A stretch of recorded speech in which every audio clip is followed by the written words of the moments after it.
வணக்கம். தமிழ்நாடு அரசு சமீபத்துல வெளியிட்ட சில முக்கிய அறிவிப்புகள் அடங்கிய ஒரு தொகுப்பை நீங்க எங்களுக்கு அனுப்பியிருக்கீங்க. ஆமா. இதுல அரசு ஊழியர்களோட பென்ஷன்ல ஆரம்பிச்சு பகுதி நேர ஆசிரியர்கள், ஜல்லிக்கட்டு, அப்புறம் புதிய வேலை வாய்ப்புன்னு நிறைய விஷயங்கள் இருக்கு. ஒட்ட நாட்டுல பாக்கும்போது இது வெறும் செய்தி குறிப்புகள் மாதிரி தான் தெரியுது. ஆனா இந்த அறிவிப்புகளுக்கு பின்னால இருக்கிற பெரிய சித்திரம் என்ன? கரெக்ட். ஒவ்வொன்னும் உங்கள மாதிரி பொதுமக்களை எப்படி பாதிக்க போகுதுன்னு கொஞ்சம் ஆழமா அலசி ஆராயறது தான் நம்ம நோக்கம். கண்டிப்பா. சரி, உள்ளே போலாமா? நிச்சயமா. இந்த 14 அறிவிப்புகளையும் தனித்தனியா பாக்குறதை விட அரசு ஊழியர் நலன், பொது சேவைகள், வேலைவாய்ப்புன்னு சில தலைப்புகள்ல பிரிச்சு பாக்கும்போது ஆமா, அரசாங்கத்தோட முன்னுரிமைகள் என்னன்னு நமக்கு ஒரு தெளிவான ஐடியா கிடைக்கும். ஒரு பெரிய புதிரோட துண்டுகளை இணைக்கிற மாதிரி தான் இது. அருமை. அப்புறம் முதல்ல நேரடியா பல குடும்பங்களை பாதிக்கிற அரசு ஊழியர் நலன். ஆமா, அதுதான் சரி. அப்புறம் வேலை வாய்ப்பு சம்பந்தமான விஷயங்கள்ல இருந்து ஆரம்பிக்கலாம். இதுல ரொம்ப முக்கியமா என் கண்ணில் பட்டது சத்துணவு ஊழியர்கள் மற்றும் கிராம ஊராட்சி செயலாளர்களுக்கான ஓய்வூதிய உயர்வு. ஆமா, அது ரொம்ப முக்கியமான அறிவிப்பு. குறிப்பா சத்துணவு அங்கன்வாடி ஊழியர்களுக்கு பென்ஷன் வந்து 2000 ரூபாயிலிருந்து 3400 ரூபாயா உயருது. ரிட்டையர்மெண்ட் அப்போ கிடைக்கிற மொத்த தொகை 1 லட்சத்திலிருந்து 2 லட்சமா டபுள் ஆகுது. இது ஒரு பெரிய முன்னேற்றம் மாதிரி தெரியுது. ஆமா, இது மேலோட்டமா பார்க்க ஒரு பண உயர்வு மாதிரி தெரிஞ்சாலும் இதோட தாக்கம் வந்து ரொம்ப ஆழமானது. எப்படி சொல்றீங்க? பல வருஷமா ரொம்ப குறைந்த சம்பளத்துல வேலை செய்யற, அதுவும் பெரும்பாலும் பெண்கள் இருக்கிற ஒரு துறை இது. சரிதான். அவங்களுக்கு இந்த ஓய்வூதிய உயர்வு வெறும் பணம் இல்ல, ஒரு சமூக பாதுகாப்பு. இதுல குறு அங்கன்வாடி பணியாளர்கள், சமையல் உதவியாளர்கள்னு கடைசி மட்டத்துல இருக்கிறவங்களையும் சேர்த்திருக்கிறது ஒரு நல்ல விஷயம். இதுல குடும்ப ஓய்வூதியம் பத்தியும் ஒரு குறிப்பு இருக்கு.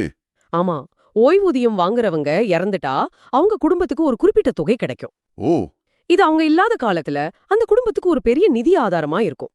இத ஒரு தனி அறிவிப்பா பார்க்காம அமைப்பு சாரா துறையில இருக்கிறவங்களுக்கு ஒரு முறையான சமூக பாதுகாப்பு வலைய உருவாக்குற முயற்சியோட ஒரு பகுதியா பார்க்கணும். நீங்க சொல்றது சரிதான். அடுத்ததா பல வருஷமா போராடிட்டு இருந்த பகுதி நேர ஆசிரியர்களுக்கு ஒரு முக்கியமான அறிவிப்பு வந்திருக்கு. ஆமா, அவங்களோட போராட்டம் சென்னையில நடந்துட்டு இருந்துச்சு. அவங்கள பணி நிரந்தரம் செய்ய போறதா முதலமைச்சர் சொல்லியிருக்காரு. இதுக்காக அரசு தேர்வுகள்ல அவங்களோட பணிக்காலத்துக்கு சிறப்பு மதிப்பெண்கள் கொடுக்கப்படும்னு சொல்லியிருக்காங்க. இந்த அறிவிப்பு அந்த போராட்டத்தை முடிவுக்கு கொண்டு வந்திருக்கு. ஆனா இதுல நாம கவனிக்க வேண்டியது என்னன்னா, இது நேரடி பணி நிரந்தரம் கிடையாது. ஓ, சிறப்பு மதிப்பெண்கள் மூலமா உங்களுக்கு ஒரு வாய்ப்பு கொடுக்கப்படுது. இதுல ஒரு கேள்வி வருது. நேரடியா பணி நிரந்தரம் செய்யாம இப்படி சிறப்பு மதிப்பெண்கள் கொடுக்கறது ஒரு முழுமையான தீர்வா, இல்ல இது ஒரு தற்காலிக சமரசமா? ரொம்ப சரியான கேள்வி. இது மத்த தற்காலிக அரசு ஊழியர்கள் விஷயத்துல ஒரு புதிய முன்னுதாரணத்தை உருவாக்குமா? இதுல ரெண்டு பக்கமும் பார்க்கணும். ஒரு பக்கம் நிதிச்சுமை காரணமா அரசாங்கம் நேரடி பணி நிரந்தரத்தை தவிர்க்க பாக்குது. இன்னொரு பக்கம் வருஷக்கணக்கா வேலை பார்த்தவங்களோட கோரிக்கையையும் ஏத்துக்க வேண்டிய கட்டாயம்.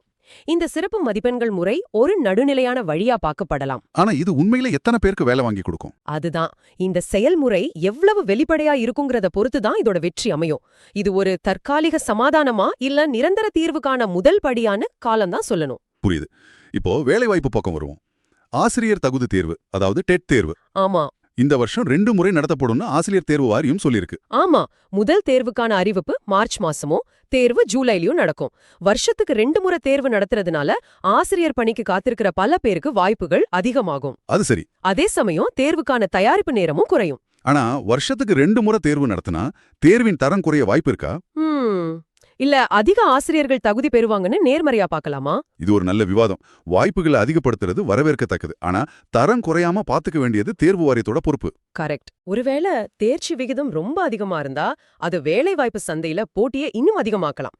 அதனால இது வாய்ப்புகளை உருவாக்குறதோட சில புதிய சவால்களையும் உருவாக்கலாம். இது ஒரு பக்கம் இருக்க, மருத்துவத்துறையில 99 செவிலியர் உதவியாளர் காலி பணியிடங்களை அறிவிச்சிருக்காங்க. ஆமாம். இதுல ஆச்சரியமான விஷயம் என்னன்னா, எழுத்து தேர்வே கிடையாதுன்னு சொல்லிருக்காங்க. ஆமா, 10ஆம் வகுப்பு தேர்ச்சியும் செவிலியர் உதவியாளர் பயிற்சி சான்றிதழும் இருந்தா போதும். இது நேரடி நியமனம். அப்படியா? எழுத்து தேர்வே இல்லைங்கிறது ஆள் பற்றாக்குறைய வேகமா சரி செய்ய எடுக்கப்பட்ட ஒரு முடிவா இருக்கலாம்.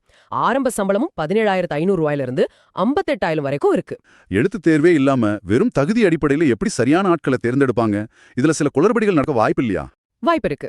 பொதுவா இந்த மாதிரி நேரடி நியமனங்கள்ல மதிப்பெண்கள், சான்றிதழ் சரிபார்ப்பு, சில சமயம் நேர்முக தேர்வுன்னு பல கட்டங்கள் இருக்கும். ஓ, சரி சரி. எழுத்துத் தேர்வு இல்லைனாலும் மற்ற செயல்முறைகளை ரொம்ப கடுமையா பின்பற்றினா திறமையானவங்களை தேர்ந்தெடுக்க முடியும். அவசர தேவைக்காக ஆட்களை எடுக்கும்போது இது ஒரு வேகமான வழிமுறை. சரி, ஓய்வூதியம் சம்பந்தமா இன்னொரு அறிவிப்பு இருக்கு. ஆவின் நிறுவனத்துல ஓய்வு பெற்றவங்களுக்கு கருணை ஓய்வூதியம் 4,500 ரூபாயிலிருந்து 5,000ஆகவும், குடும்ப ஓய்வூதியம் 2250 ரூபாயிலிருந்து 2500 ரூபாயாகவும் உயர்த்தப்பட்டிருக்கு. இது மேலோட்டமா பார்க்க ஒரு சின்ன உயர்வு தான். ஆனா இதுல ஒரு முக்கியமான நிபந்தனை இருக்கு. என்ன அது? இந்த உயர்த்தப்பட்ட தொகையால வர கூடுதல் செலவை அரசாங்கம் கொடுக்காது. அப்ப யாரு கொடுப்பா? அந்தந்த மாவட்ட பால் உற்பத்தியாளர் கூட்டுறவு ஒன்றியங்களே ஏத்துக்கணும்னு அரசாணையில சொல்லிருக்காங்க. இது ஒரு மாதிரி பொறுப்பை தட்டி கழிக்கிற மாதிரி இல்லையா? இத அப்படி மட்டும் பார்க்க முடியாது. இதுல ஒரு பெரிய கொள்கை மாற்றம் தெரியுது. இது கூட்டுறவு அமைப்புகளை நிதி ரீதியா தற்சார்பு அடைய வைக்கிற ஒரு முயற்சியாகவும் இருக்கலாம். அதாவது உங்க செலவை நீங்களே பாத்துக்கோங்கன்னு சொல்றது மூலமா அவங்கள இன்னும் திறமையா செயல்பட வைக்கிற ஒரு உத்தியா இருக்கலாம். ஆனா ஏற்கனவே நஷ்டத்துல இயங்குற ஒன்றியங்களுக்கு இது பெரிய சிக்கலை உருவாக்கலாம். ஆமா. இது நீண்ட காலத்துல அந்த அமைப்புகளோட ஆரோக்கியத்தை எப்படி பாதிக்கும்னு நாம பொறுத்திருந்து தான் பார்க்கணும். ஓகே, அரசு ஊழியர்கள் சார்ந்த அறிவிப்புகளை நல்லா அலசிட்டோம். இப்போ கொஞ்சம் மக்களின் அன்றாட வாழ்க்கை, ஆமா, கலாச்சார நிகழ்வுகள் பக்கம் போலாம். இந்த மாதிரி விஷயங்கள்ல அரசாங்கத்தோட கவனம் எப்படி இருக்குன்னு பார்க்கலாம். முதல்ல பழனி தைப்பூச விழாவுக்காக ஒரு சிறப்பு ரயில் அறிவிச்சிருக்காங்க. ஆமா, பிப்ரவரி 1ஆம் தேதி மதுரை பழனி இடையே முன்பதிவில்லாத சிறப்பு ரயில். இது பண்டிகை காலங்கள்ல வர்ற கூட்ட நெரிசலை குறைக்க எடுக்கப்படுற ஒரு தற்காலிக நடவடிக்கை தான். ஆனா இந்த மாதிரி சின்ன சின்ன ஏற்பாடுகள் கூட சாதாரண மக்களுக்கு எவ்வளவு பெரிய உதவியா இருக்கும்னு நமக்கு தெரியும். கண்டிப்பா அவங்களோட பயணத்தை எளிதாக்குறதுல இதுக்கு ஒரு முக்கிய பங்கு இருக்கு. சரிதான். அடுத்து மன்னார்குடி ராஜகோபால சுவாமி கோயில் குடமுழுக்கு விழாவுக்காக திருவாரூர் மாவட்டத்துல சில தாலுகாக்களுக்கு உள்ளூர் விடுமுறை கொடுத்திருக்காங்க. ஆமா, மன்னார்குடி, நீடாமங்கலம், கோட்டூர் தாலுகாக்களுக்கு ஜனவரி 28 விடுமுறை. அதை ஈடு செய்ய பிப்ரவரி 7 வேலை நாள். இது ஒரு வழக்கமான நடைமுறை தானே? ஆமா, ஆனா இது உள்ளூர் அளவுல ஒரு கலாச்சார நிகழ்வுக்கு அரசாங்கம் எவ்வளவு முக்கியத்துவம் கொடுக்குதுங்கிறத காட்டுது. இப்போ ஒரு முக்கியமான விஷயத்துக்கு வரோம். ஜல்லிக்கட்டு போட்டிகளுக்கான விதிமுறைகள்ல சில தளர்வுகள் கொண்டு வந்திருக்காங்க. குறிப்பா மாடுபிடி வீரர்களுக்கு ஆயுள் காப்பீடு கட்டாயங்கிற விதியை தளர்த்திருக்காங்க. இது கொஞ்சம் கவலைக்குரிய விஷயமா தெரியுதே. ஆமா, இதுல 2 பக்கமும் பார்க்க வேண்டியிருக்கு.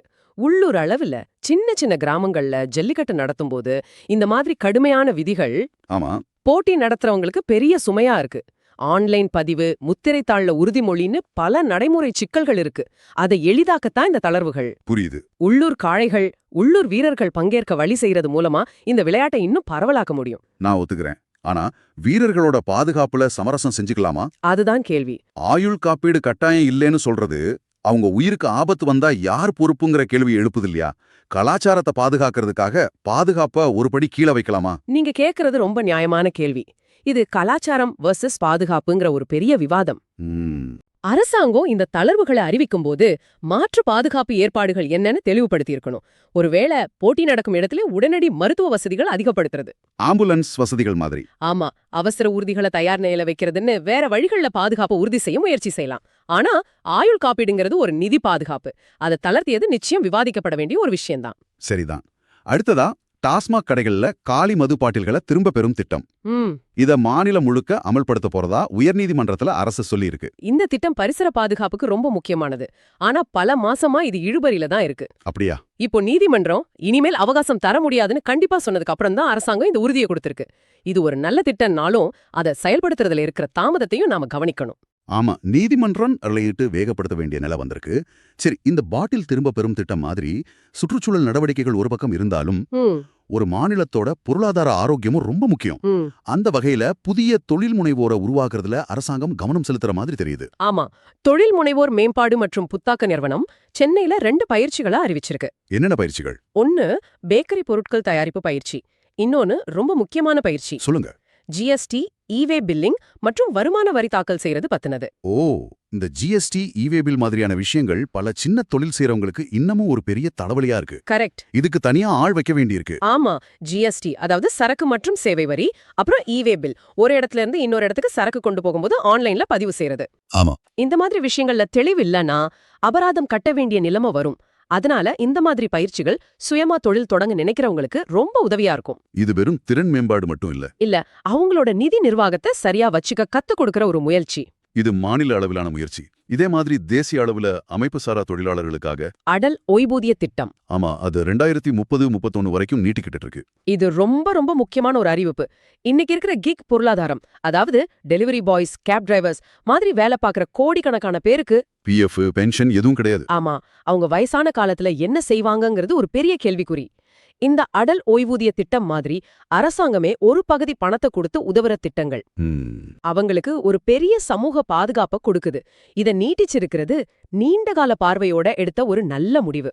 சரி, நாம முக்கிய கொள்கை அறிவிப்புகள், திட்டங்கள் எல்லாத்தையும் பார்த்துட்டோம். கடைசியா அன்றாட வாழ்க்கையை பாதிக்கக்கூடிய 2 சின்ன செய்திக்குறிப்புகளையும் பார்த்துடலாம். சரி. ஒன்னு, வானிலை அறிக்கை.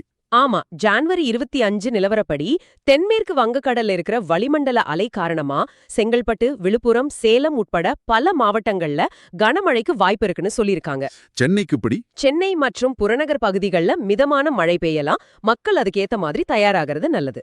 ஓகே. கடைசி அறிவிப்பு, தமிழ்நாடு சட்டப்பேரவை கூட்டத்தொடர் தேதி குறிப்பிடாமல் ஒத்திவைக்கப்பட்டிருக்கு. இது ஒரு வழக்கமான சட்டமன்ற நடைமுறைதான். அப்படியா? ஆமா, ஆளுநர் உரையோட ஆரம்பிச்சு 5 நாள் நடந்த கூட்டம் முதலமைச்சரோட பதிலுரையோட முடிஞ்சிருக்கு. அடுத்த கூட்டத்தொடர் எப்போன்னு பின்னர் அறிவிப்பாங்க. இதுல ஆச்சரியப்பட எதுவும் இல்ல. சரி, நாம அனுப்பின இந்த 14 அறிவிப்புகளையும் ரொம்ப ஆழமா அலசிட்டோம். அரசு ஊழியர்களுக்கான நிதி பாதுகாப்பு, புதிய வேலை வாய்ப்புகள், கலாச்சார நிகழ்வுகளுக்கான ஏற்பாடுகள், சுற்றுச்சூழல் பாதுகாப்பு, தொழில் முனைவுன்னு பல தளங்கள்ல இந்த அறிவிப்புகள் இருக்கு. ஆமா, தனித்தனியா பாக்கும்போது இது வெறும் செய்தியா தெரியலாம். ஆனா எல்லாத்தையும் இணைச்சு பாக்கும்போது ஒரு அரசாங்கம் எப்படி யோசிக்குது, அதோட உடனடி முன்னுரிமைகள் என்ன? நீண்டகால திட்டங்கள் என்ன? கரெக்ட். அப்படி ஒரு தெளிவான சித்திரம் நமக்கு கிடைக்குது. சில முடிவுகள் உடனடி பிரச்சனைகளை சரிசெய்ய எடுக்கப்படுது. சில முடிவுகள் நீண்டகால தாக்கத்தை மனசுல வச்சு எடுக்கப்படுது. இந்த உரையாடலை முடிக்கிறதுக்கு முன்னாடி உங்களுக்கு ஒரு கேள்வியை விட்டுட்டு போறோம். இந்த அறிவிப்புகள்ல நாம பார்த்த ஓய்வூதிய உயர்வுகள், சிறப்பு மதிப்பெண்கள் மூலமான வேலைவாய்ப்பு, கூட்டுறவு சங்கங்களை தற்சார்படைய வைக்கிற முயற்சி, இதெல்லாம் ஒரு மாநிலத்தோட நீண்டகால பொருளாதார வளர்ச்சிக்கும் சமூக பாதுகாப்பு கட்டமைப்புக்கும் உண்மையில பலம் சேர்க்குமா, இல்ல இது வெறும் தற்காலிக நிவாரணங்கள் தானா? இத பத்தி நீங்க என்ன நினைக்கிறீங்க?